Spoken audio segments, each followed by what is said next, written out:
ये आता है कि अब जो है आपके सामने आ रहा है ऋषि सुनक ब्रिटेन के एक नए पीएम बनेंगे। आप लोगों को सबको पता है कि जो ऋषि सुनक जो है वो ब्रिटेन के पीएम बनने के लिए अभी कुछ ही समय बाकी रहा है। आपके सामने ये न्यूज़ भी आ रही है कि जो ऋषि सुनक ब्रिटेन के नए पीएम बनेंगे, इसमें से 200 साल पुराने गुलाम रहने वाले यूके की सरकार भारतवंशी चलाएंगे। ध्यान रखना कि ये अपने इंडियन है ऋषि सुनक, और अभी ये पीएम बनने जा रहे हैं। तो दोबारा से हम आपको ये बता रहे हैं कि ऋषि सुनक ब्रिटेन के अगले प्रधानमंत्री होंगे। कंजरवेटिव पार्टी में के ने दीपावली के दिन ही ऋषि सुनक को अपना नेता चुना है, और ये बहुत ही बड़ी बात है कि दीपावली के दिन अपने इंडिया की सबसे बड़ा फेस्टिवल है, इस दौरान ऋषि सुनक है वो पीएम बनने जा रहे हैं। तो बहुत ही गौरव की बात है अपने भारत वालों के लिए। और अब दोबारा से देखिएगा कि यूके ब्रिटेन के नए प्रधानमंत्री के लिए सुनक के नाम का एक ऐलान कर दिया गया है, और भारतीय मूल के पहले ये पीएम होंगे। पहले पीएम ये है कि यूके के अंदर जाके प्रधानमंत्री बन रहे हैं, और पीएम मोदी जी ने भी इसको बहुत बहुत बधाई दी है। और इसके साथ में मोदी जी क्या करें वो भी आप देखिएगा। ब्रिटेन के पूर्व वित्त मंत्री और भारतीय मूल के ऋषि सुनक देश के नए प्रधानमंत्री होंगे, अब ब्रिटेन के नए प्रधानमंत्री होंगे। तो ये भारत के बहुत ही गौरव की बात है, और उनके नाम का अधिकारिता ऐलान भी सोमवार को कर दिया गया है। ऐलान करते वक्त ये भी कहा गया जब भारत समेत पूरी दुनिया ही दीपावली का त्यौहार मना रही थी, इसी बीच प्रधानमंत्री नरेंद्र मोदी ने सुनक को बधाई दी, और पीएम ने ट्वीट करके बोला ये वैश्विक मुद्दों पर मिलकर काम करने और रोड मैप 2023 को लागू करने के लिए उनके साथ वार्ता के लिए उत्सुक है। मतलब प्रधानमंत्री भी इसके लिए बहुत ही जो है वो उत्सुक हो रहे हैं कि कब मैं सुनक के साथ मिलूं और अपने भारत के लिए कुछ नया काम किया जाए। और ट्विटर पे उन्होंने कुछ लिखा भी है, Rishi Sunak as you a become UK PM I look forward to working closely together on global issue and implementation roadmap 2030 special Diwali wishes to you living bread of UK Indians as a transform all historical ties into a model partnership। तो प्रधानमंत्री ने ये जो tweet करके कहा है कि ऋषि सुनक अगर प्रधानमंत्री बन जाते हैं तो भारत की बहुत ही गौरव की बात है। जो 200 साल पुराना रिकॉर्ड टूटने जा रहा है, जो एक भारतीय जो भारत वहाँ पे एक पीएम बनने जा रहे हैं, तो बहुत बड़ी गर्व की बात है ये। इसके साथ में एक और क्वेश्चन आपके सामने आता है, आईएएस से ट्रांसफर केंद्र सरकार ने कई बड़े फेरबदल किए गए हैं। अरमान गिरधर नए बने रक्षा सचिव। ये ध्यान रखना, ये अरमान गिरधर है जो रक्षा सचिव बनने जा रहे हैं। तो ये भी एक गौरव की बात है कि एक नए रक्षा सचिव हम भारत को मिलने जा रहे हैं। तो देखिएगा, आईएएस से ट्रांसफर केंद्र सरकार ने एक बड़े फेरबदल किया है। अरमान गिरधर बने रक्षा सचिव।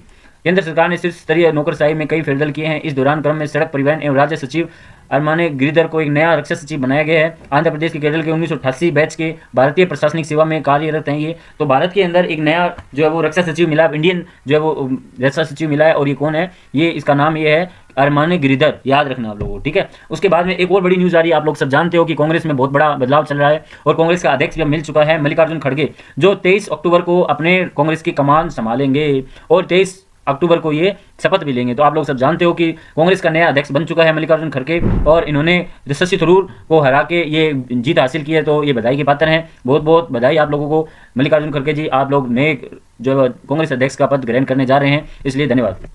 अब आगे देखिएगा कि मल्लिकार्जुन खड़गे 26 अक्टूबर को संभालेंगे कांग्रेस की कमान, और विशेष कार्यक्रम भी होगा। देखिए क्या कार्यक्रम है वो हम देखते हैं कि 26 अक्टूबर को कांग्रेस के नए अध्यक्ष की कमान संभालेंगे। राजनीतिक संदेश देने के साथ ही इस मौके को यादगार बनाने के लिए पार्टी ने विशेष कार्यक्रम का भी आयोजन किया गया है। इसमें कांग्रेस कार्य समिति के सदस्य, पार्टी साथ ही राज्यों के मुख्यमंत्री, विधायक दल के नेता से लेकर सभी प्रदेश के कांग्रेस अध्यक्ष के आमंत्रित किया गया है। इसी के समारोह में खड़गे को कांग्रेस अध्यक्ष चुने जाने का प्रमाण पत्र सौंप दिया है, और इसके साथ उनका कार्यकाल जो वो शुरू भी कर दिया गया है। तो जितने भी कांग्रेस के जो कार्यकर्ता है और मुख्यमंत्री है, उन सबको क्या है कि जो है इन्विटेशन दिया गया है कि इस मौके पर आप सभी आएँ, और उसके बाद में शपथ ग्रहण करेंगे।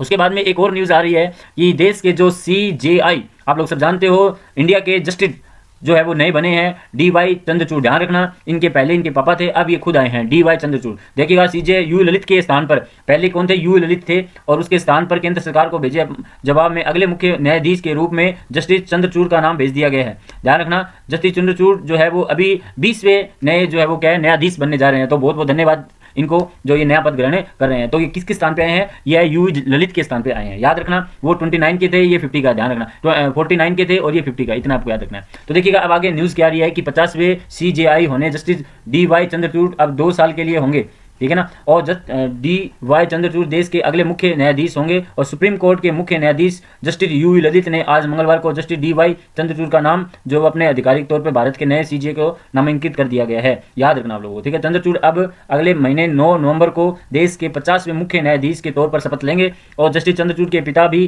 CJI थे। ध्यान रखना, पहले इनके पिता थे, अब ये खुद हैं, ये भी आपको याद रखना है। ऐसे में यह पहला मौका होगा जब अपने पिता के बाद अपने बेटे को देश के मुख्य न्यायाधीश का पद ग्रहण होगा। तो ये एक तरह से इतिहास रचने जा रहे थे, पहले उसके पिता थे, अब वो खुद हैं। CJI यू ललित ने केंद्र सरकार को भेजे अपने जवाब में अगले मुख्य न्यायाधीश के रूप में जस्टिस चंद्रचूड़ का नाम भेज दिया गया है। कुछ दिन पहले ही कानून मंत्रालय ने देश के मुख्य न्यायाधीश और सुप्रीम कोर्ट के न्यायाधीशों की नियुक्ति की गई थी, और उसमें MOP के तहत CJI यू ललित को पत्र भेजकर अपने आधिकारिक रूप से नियुक्ति करने की सिफारिश भी भेजा गया। तो कहने का अर्थ है कि यू ललित के स्थान पर CJI जो है वो कौन बना है, CJI जो बना है DY चंद्रचूड़ बना है। और उससे ध्यान रखना, उससे पहले जो थे उनके फादर थे वो भी CJI थे, और अब ये जो है वो बेटा आ रहा है, आपको याद रखना आप लोग, ठीक है।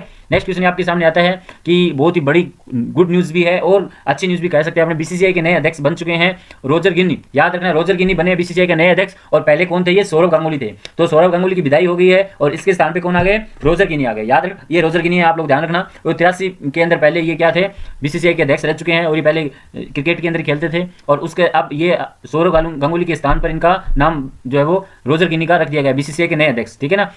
बोर्ड ऑफ काउंसलिंग इंडिया, याद रखना आप लोगों को, ठीक है। तो अब इसके बारे में थोड़ा सा पढ़ लेते हैं हमने। BCCI के नए अध्यक्ष कौन बने, रोजर गिनी, याद रखना आप लोगों को।